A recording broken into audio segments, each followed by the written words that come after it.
So thanks to Dave and to all the other organizers. It's been great. So I left my position in the Finnish government about a year and a half ago, and it's been really nice since then to have time to come and talk to people who are still working in the public sector and share a little bit of the work that we were doing in Finland, especially because I don't have to go back to my office and deal with the slog. So I salute all of you for the work that you're doing. Just to give you some background, the Finnish Innovation Fund, which is the organization that I work for, is kind of like a political think tank plus a venture capital arm plus a that's probably a pretty good summary. So it's a political think tank, and it's a VC, and it reports to Parliament. So the endowment that the fund has is about $1 billion right now. It's about 120 people, so it's a pretty small team. And the mandate is to ensure the quantitative and qualitative well-being of Finland into the future. All right, so pretty open-ended. That's gone through different phases. So in the 60s, when it was founded, that initially meant research and development funding, things like industrial guarantees, putting money towards mechanization research, very basic things like that. In the early 2000s, late 90s, Citra was responsible for building the private VC markets, venture capital markets in Finland. So they were one of the primary movers in the beginning of that. Now they're a relatively small player. And that's really how Citra, the Finnish Innovation Fund, defines success. The organization puts a lot of effort behind starting something, but doesn't maintain. It transfers that to the market or to other agencies. And around 2008, when we started the Helsinki Design Lab, the question was, the fund had kind of evolved from looking for financial returns into looking for shared value returns, so financial, social, and ecological. And in that kind of setting, putting money to work is absolutely helpful, but it's not necessarily enough, especially in a country that has only 5 million people. So if you find yourself with a really great ability to think about and to imagine what the future should be like, you want your citizenry to be healthy and happy, for instance, there's not necessarily an actor that you can go and just invest in to scale up a small program that they have. In a community that small, sometimes you have to create it yourself. And so the Helsinki Design Lab was essentially a small team, and we worked with the other members of the fund, as well as outside collaborators, and we developed what we called vehicles or Trojan horses, depending on what room we were in, to help the fund advance its strategic interest for the future of the country. And I'll talk a little bit about that to make it less abstract. But the way that I like to think about it is, the funds, that's the building that we were in. It's the second tallest building in Helsinki, which is nice and metaphorical. So you're like really literally far from the street. And it's a kind of classic think tank scenario where you have tons of super smart people, but they don't really know how to connect to anyone. And then you have a lot of activity going on the ground, but it's not necessarily coordinated or getting the most leverage that it could because of that. And so we really operated somewhere in the middle, trying to connect the strategic vision of the fund to existing momentum in Finnish society. And just a few words about design. My background is actually in architecture of buildings, like very straightforward architecture. The work that we're doing here had nothing to do with that. Right? The work that we were doing in Finland, when I talk about design, I mean more design process, or using design as an approach to problem solving. And so the things there that are important are a synthetic approach, acting as a kind of glue between different forms of value, financial, social, ecological, working at the intersection of different disciplines, and really being the steward of that collaboration between different disciplines. So we often thought of ourselves as the kind of glue between these different groups or different parties or even different perspectives. We did a bunch of different things. One were events like this, which is literally half design and half government. It's nothing more than the beginning of a conversation, trying to help people see a new way of looking at their own problems and really start to develop a new vocabulary for thinking through possible solutions. We're constantly doing research on other people's work So we had a reflective practice, kind of similar to yourselves, I would imagine. You're doing things on a daily basis, but you're also looking at what other people are doing and trying to learn how to better your own efforts. And then for me, the most important part were the projects that we did. And as Dave mentioned, the projects were always Trojan horses. They looked like a website, but they were trying to crack open the possibility to change the organization within the city. They looked like a city block, but it was actually a way to rewrite how we finance and regulate the built environment. I'm going to show one example of that in a few minutes. But I wanted to just dwell on this for a second, that the importance of the projects for us is that you can sit in the ivory tower all day long and imagine what you want to do, but until you actually try to do it, you actually don't know what works and what doesn't. You don't know specifically where the barriers are or where they aren't. And so we exist in something that I would describe as a condition of opacity, where the institutions that we've built around us are incredibly opaque. They're hard to understand. We all have the org chart on our wall. We all know how they're supposed to work, but we all know that they don't work that way. There's somebody in a little office that holds more power than their job title would lead you to believe. Or there are two groups in two different departments that think that they have the same responsibility, right? So in those overlaps and gaps is where the nature of 21st century problems exist. And so we use projects as a way to give us visibility into how a system works, right? So similar to blowing smoke into a wind tunnel, you have to have a medium to help you see the dynamics that are at play. And ultimately, I would argue that even though we are working across all sorts of different content areas, from issues of welfare for the elderly to education to sustainability in the built environment, the big challenge that unites all of those is really a question of decision making. That the mechanics of decision making that we've inherited from the past are starting to lock up. And so we need to find new ways to have debate about what we want to do. We need to find new ways to make proactive decisions about where we want to go. And I think this is something that many of you can probably recognize in your day-to-day life.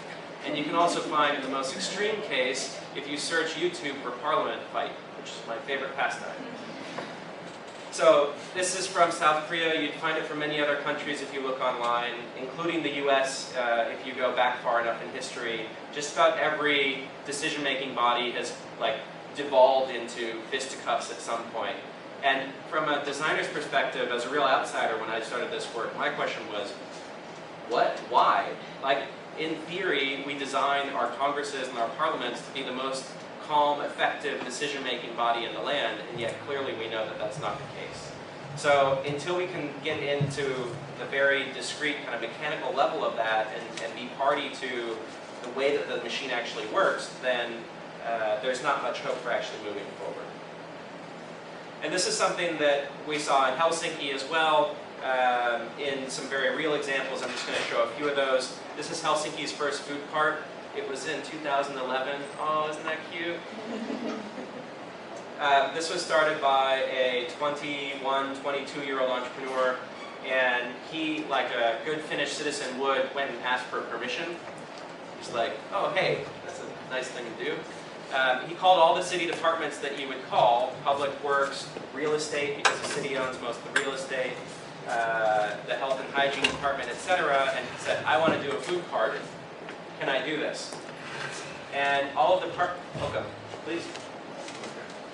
All of the departments said, we're not sure, which equals no, right? So it's not that they were saying no, this is not legal or you're not allowed to do it, but they also couldn't say yes. And the reason they couldn't do that is because the city's organized in one shape, and this new opportunity is in a different shape, right? It doesn't match the silos of the city that exist. So in all of the work that we're doing, these are the kinds of things that we're trying to find ways around or opportunities to bridge. Now here's another example from Helsinki. This is the city's low line, which is like the High Line, but depressed. It used to be a rail line. Now it's a recreational pathway for biking and walking and skating. At one end of it is this, which is a publicly commissioned, this is all public, It was done through public competition, paid with public funds, all run by the Department of Public Works. And at one end is this, which is a sculpture that was designed for skating, as you can see in the picture. That opened in the summer, in July, somewhere around there, June or July. And in September, I walked by on my way to lunch, and it looked like this.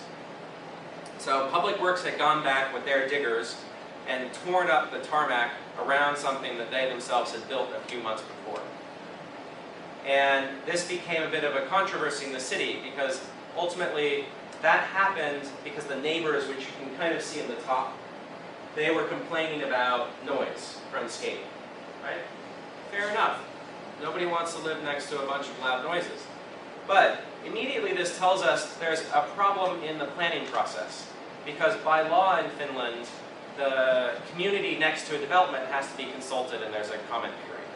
It's only one hair more inviting than the process that we have in the States, but clearly it's not actually successful.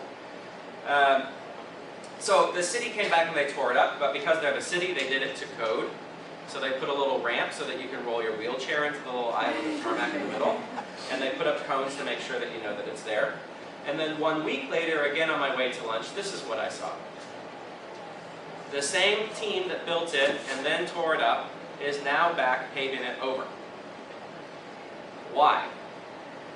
It just so happens that the deputy mayor that is responsible for public works is also Finland's proudly proclaimed most active politician on social media.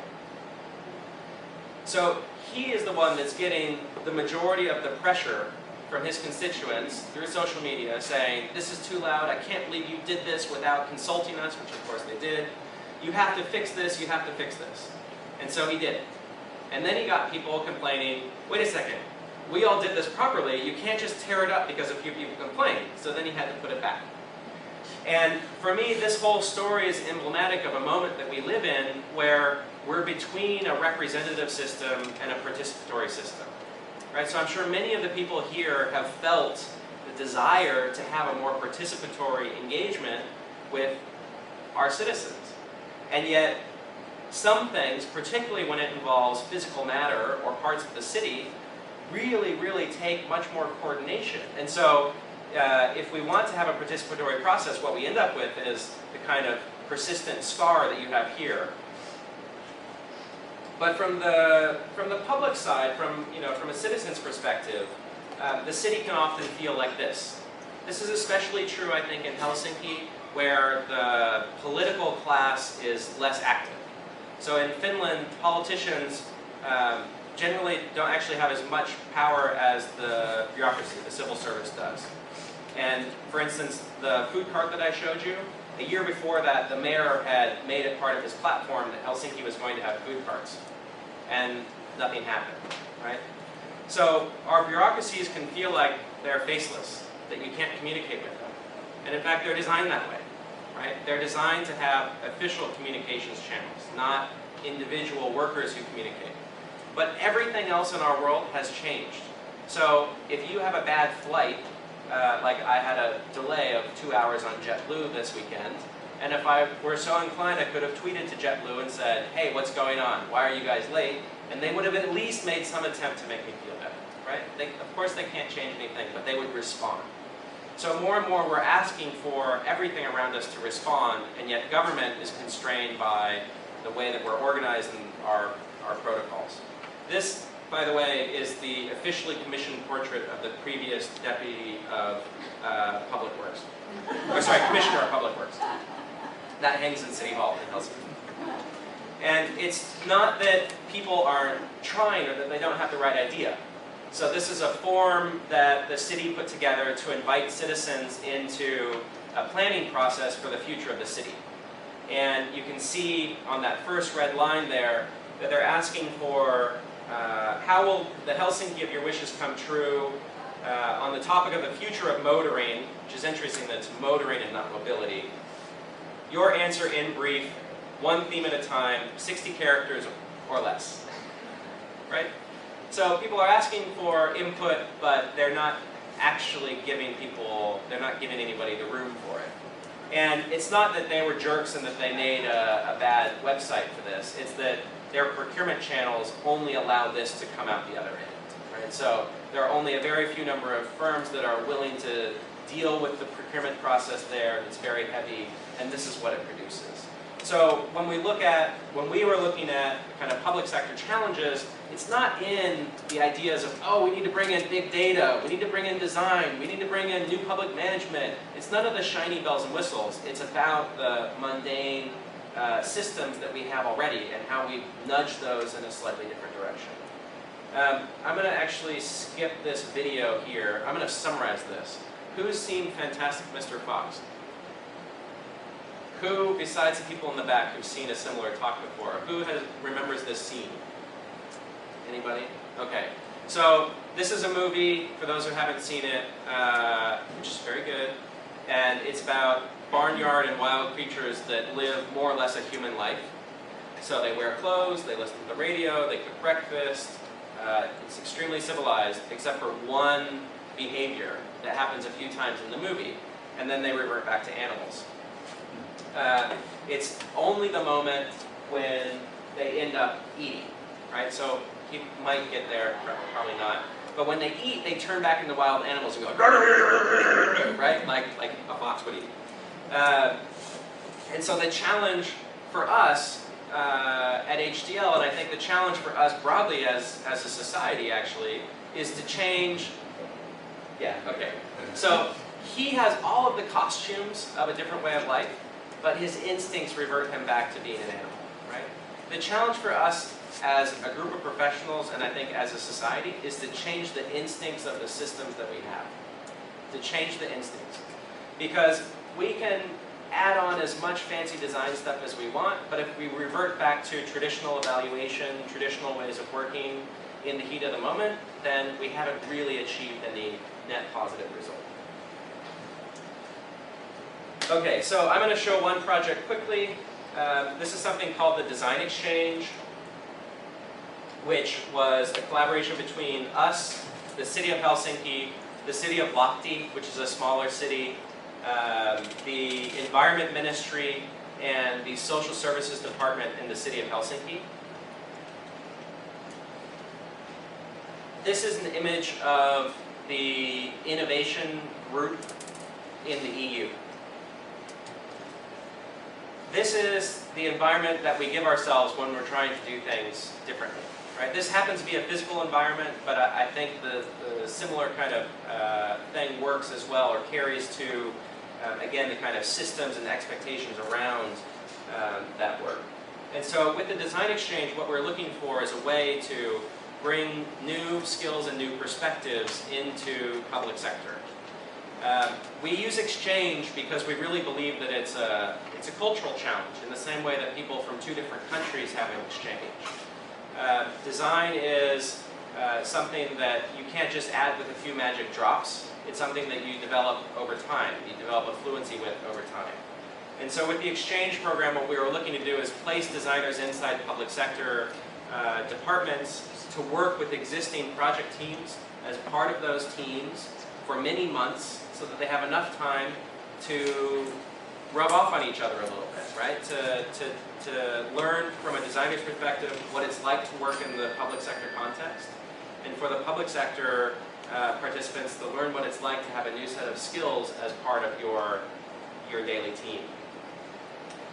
So this is Sarah, who worked in Lahti. They were planning some new transportation projects in the city there. And she did a couple of things that I wanted to highlight. One is working with new constituencies and bringing them into the conversation. This is a group of children, obviously. She also met with people in retirement homes, in professional circles, all sorts of different communities. On the topic of the children in particular, the reason that she goes to talk to the kids, well, there are two reasons. One is they're going to be the people that inherit every decision that's made, of course. The other is that they all have parents. Right? So they take those conversations home in a new way. This was part of trying to spread a conversation about what Lahti wants its mobility to be like in the future across the whole of the city. Sarah went to new venues, like the Market Square, which is the middle or the heart of a Finnish town. There's a farmer's market on a daily basis, basically. And so she set up her table there and invited people to give their feedback and comments and to engage in a conversation in the middle of the Tory, the market square. There are also new abilities. So Sarah's colleague, Jana, who worked in the social services department in the city of Helsinki, she worked with a team that goes into homes that are struggling to take care of their children. So it's the last step before children are taken into protective custody. And understandably, it's an incredibly tense and fragile situation. One of the things that you can't do in a situation like that is take photos, right? For all sorts of reasons. But what that translates to is the people who are doing that work, who spend most of their time in their office in the social services department, are also very distant from the people that they serve and they work with. So I visited Jana in the middle of her residency, the exchange residency, and one of the things that I saw, which was, I thought, really interesting, is that she had drawn images from the time that she had done field work with her colleagues. And for the first time, that team had a representation and a direct connection to the people that they were ultimately serving on an ongoing basis. Not just for those few minutes where they're in the chaos of somebody's home, but on an ongoing basis. And this was just a small part of a project that she was doing to actually change the interface that people use to call for help, right? So we didn't hire her as a kind of home version of a court reporter, right? This was an accident. It just happened as a benefit of her being there with a new set of skills. Ultimately, she was helping them redesign the website and the whole service design of how people request help and what they go through when they do get help. And this is a photo of Jana. This is my favorite photo, perhaps from all of the work that we did over 5 years. She's in her office. She's holding her Helsinki city employee badge. She's hiding her photo because she doesn't like her photo. But she's a city employee. So with $1 billion fund, it's no problem for us to pay for her salary outright. Zero issue whatsoever. We could pay her salary and have her sit in City Hall, and that would be it. But we waited a year. It took us 1 year to negotiate that the city would split the bill with us. And the reason we did that is so that they were prototyping something too, right? So that she couldn't be spatulaed off, like, that was nice, get out of here. But she's an employee of the city, and she's on their rolls. And they have to contend with it, again, not as a shiny thing, but as part of the everyday. And so that year-long negotiation to make it happen, in my sense, or to my mind, was completely worth it, because it was a way for the city to experience this kind of future version of themselves. And last year they re-upped on that, so the city committed to 3 more positions, which is tiny growth, right? We're talking about 3 people in a city government of around 40,000. Tiny, tiny, but baby steps.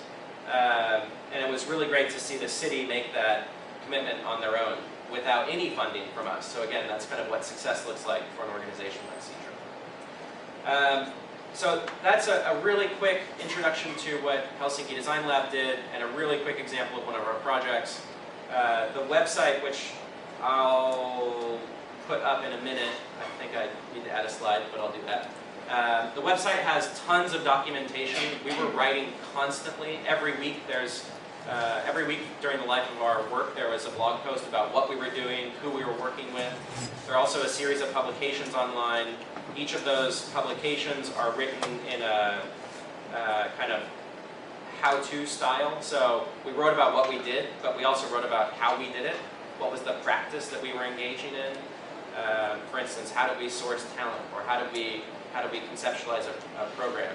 The reason we did that is for people like you to steal it and make it better.